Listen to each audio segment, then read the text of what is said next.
Leaders today took to the mainstream and social media to eulogize the departed Tanzanian President John Pombe Magufuli. A number of leaders eulogized President Magufuli as a dedicated, hardworking leader who served his people well, setting the pace for other African leaders to emulate.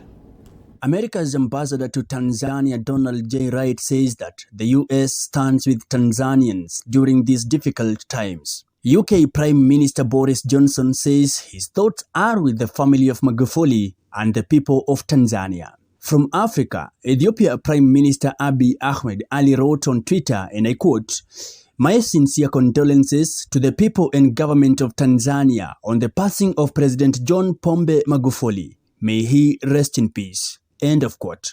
South Africa President Cyril Ramaphosa says that his country is united in grief with the government and people of Tanzania as they go through this difficult moment. Regionally, Ugandan President Yoweri Museveni termed President Magufuli as a pragmatic leader who believed in and worked for the economic empowerment of East Africans. Rwanda's Paul Kagame says that Magufuli's contribution to his country and the region will not be forgotten, sending his condolences to his family and the people of Tanzania.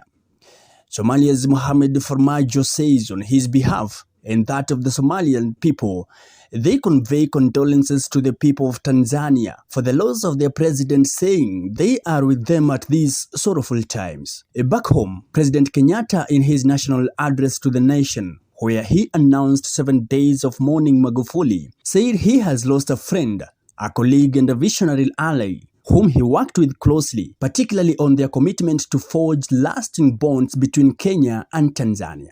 Deputy President William Ruto eulogized Magufuli as a unique leader who came from humble beginnings, rising steadily in the ranks of public service through diligence, consistency, and commitment.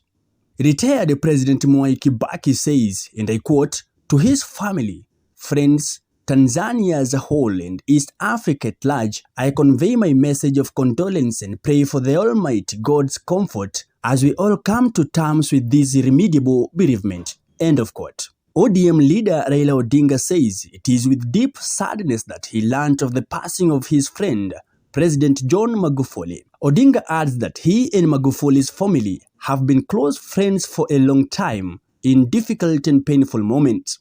Wiper Party leader Kalonzo Musyoka says President John Magufuli was an icon to the people of Tanzania and the region at large.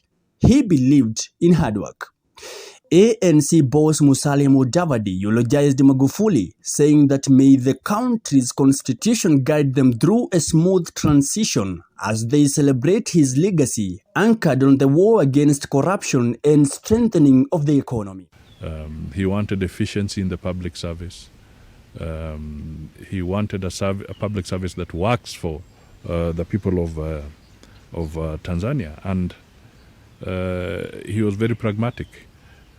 He was somebody who would come out of his office and go out to the field to make sure that he's following up on issues that touch on the ordinary Tanzanian. Others who eulogized him include Embu Governor and COG Chair Martin Wambura, Governor Ali Hassan Joho of Mombasa, and Kisumu's Professor Anyang' Nyong'o, among other leaders across the country. For TV 47, I'm Mike Kagwongo.